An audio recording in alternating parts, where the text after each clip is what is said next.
नमस्कार, आप देख रहे हैं सीढ़ी तक का करनाल। मैं हूं आपके साथ होम पाटे। तो देखिए, आज करनाल से इंसानियत को शर्मसार कर देने वाली एक कलयुगी मां के चरित्र पर से पर्दा उठाने वाली एक बेहद ही निंदनीय घटना सामने आई है। तो आपको बता दें कि आज करनाल में रेलवे कॉलोनियों के पास जब कॉलोनी वासी घूम रहे थे तो उन्हें अचानक से झाड़ियों से किसी के रोने की आवाज आती है। गौर से इस आवाज को सुना तो ये तो किसी नवजात की आवाज लग रही थी कि मानो वो अभी ही पैदा हुआ हो, जो अपनी माँ के आंचल के लिए रो रहा है, तड़प रहा है। और जैसे ही कॉलोनी वासी आसपास चेक करने लगे तो उन्हें झाड़ियों में से एक नवजात मिला। वो नवजात बेहद ही खराब हालत में था, उसके शरीर पर जख्म थे, जिसके बाद कॉलोनी वासियों ने इंसानियत दिखाते हुए और एक महिला ने अपनी ममता दिखाते हुए तुरंत उस नवजात को अपने आंचल में लपेटा और उसे अस्पताल लेकर पहुंच गए।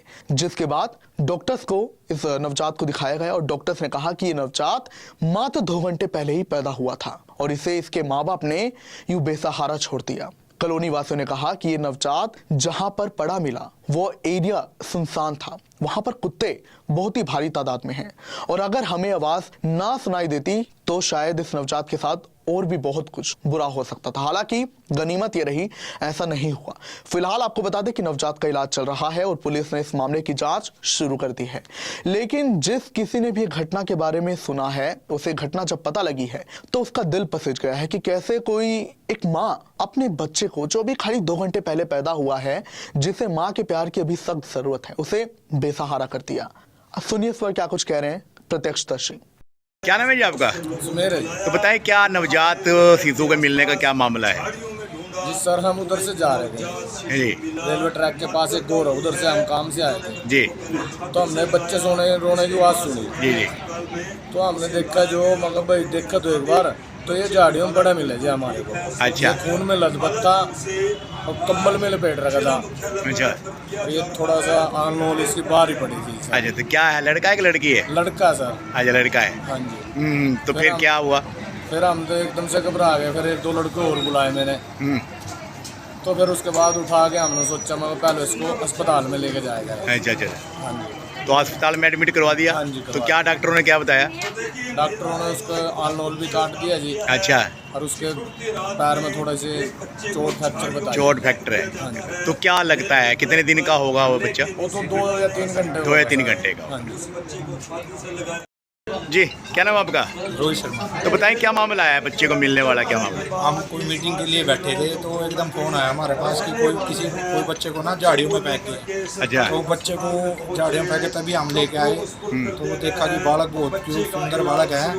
तो जिसने भी ये फेंका है उसके खिलाफ सख्त से सख्त कार्रवाई होनी चाहिए। तो क्या है, लड़का है कि लड़की है? लड़का है, बहुत सुंदर लड़का है। अच्छा अच्छा। तो क्या उसके बाद क्या कार्रवाई करी आप लोगों ने? उसके बाद हमने जेपी भाई साहब के पास फोन किया। अच्छा। उन्होंने पत्रकारों को बुलाया है। अच्छा तो एक लेडीज है जो इसको डॉप करना चाहती है, उसके पहले 3 बच्चे हैं। अच्छा। वो चौथे का कहाँ से लालन पोषण कर लेगी? तो अस्पताल में लेके आए हैं अभी? अस्पताल में लेके आए हैं। तो ठीक है, बच्चा बच्चे की टांग पे चोट है सर। टांग में चोट है। हाँ, उसको करनाल रेफर कर रहे हैं। देखते हैं आप क्या होगा।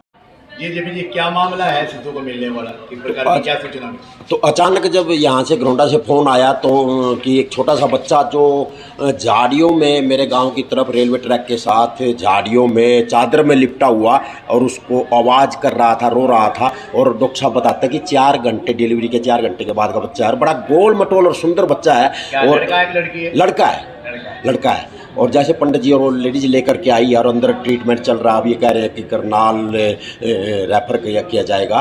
और मैं तो यही प्रशासन से, जो कमेटी बैठती है, NGO होती है, किस तरह से इस बच्चे का मतलब इस तरह से ऐसे जो जिसने ये बच्चा मतलब वहाँ पर फेंक के गया है, उसकी जांच पड़ताल भी होनी चाहिए और उस पर पूरी तरह से शिकंजा भी होना चाहिए और इसकी कार्रवाई भी होनी चाहिए। अगर तो उसके बाद बच्चा एक ऐसे परिवार को भी दे दिया जाए जिस परिवार में पहले भी कोई बच्चा ना हो और उसको ज़रूरत हो या कैसे भी हो, तो इस तरह से हो। पर ये बड़ा ही, अगर वो आम आदमी उस वहाँ से नहीं गुजरते तो शायद ये रात उसकी आखिरी रात होती या कोई कुत्ता ले जाता, कैसे ले जाता। छोटा सा बच्चा, गोल मटोल बच्चा, सुंदर बच्चा, जो यहाँ पर अभी सरकारी हॉस्पिटल में क्या लगता है जी, क्या है, कलयुगी माँ? कलयुगी है। देखो, लड़का है क्या कुछ भी, अब कमाल ही हो गया ना।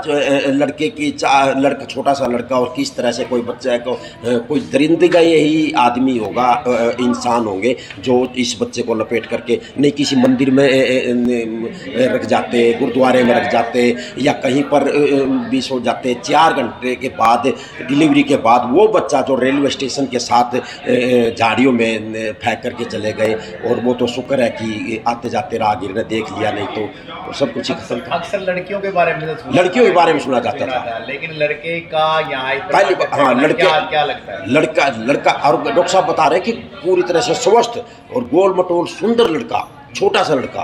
पहली बार ये सुनने में आया तो ये इसको कलयुगी कहेंगे क्या, मतलब कैसे क्या इस तरह से, मतलब कमाल ही हो गया। क्या मांग करना चाहिए? बस मांग हम ये करना चाहेंगे कि जो पहले इसकी मतलब पूरी तरह से छानबीन होनी चाहिए, कौन शख्स ऐसा दरिंदगा था जो बच्चे को यहाँ पर डाल करके गया। दूसरी बात, बच्चे का स्वस्थ होने के बाद, पालन पोषण होने के बाद बच्चा ऐसे घर में भेज दिया जाए जिस घर को बच्चे की सख्त जरूरत है। अब किसी भी प्रकार के दर्द से क्यों होना परेशान जब ऑर्थो चार्ज कैप्सूल हो आपके पास। सभी प्रकार के दर्द में आयुर्वेदिक पद्धति पर आधारित रामबाण इलाज।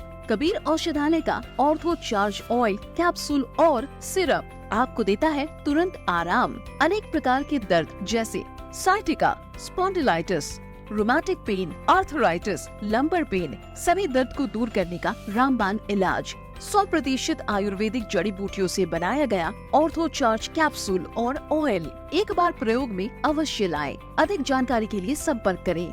एड्रेस: कबीर औषधालय, सेक्टर 14, सोनीपत, दिल्ली, NCR।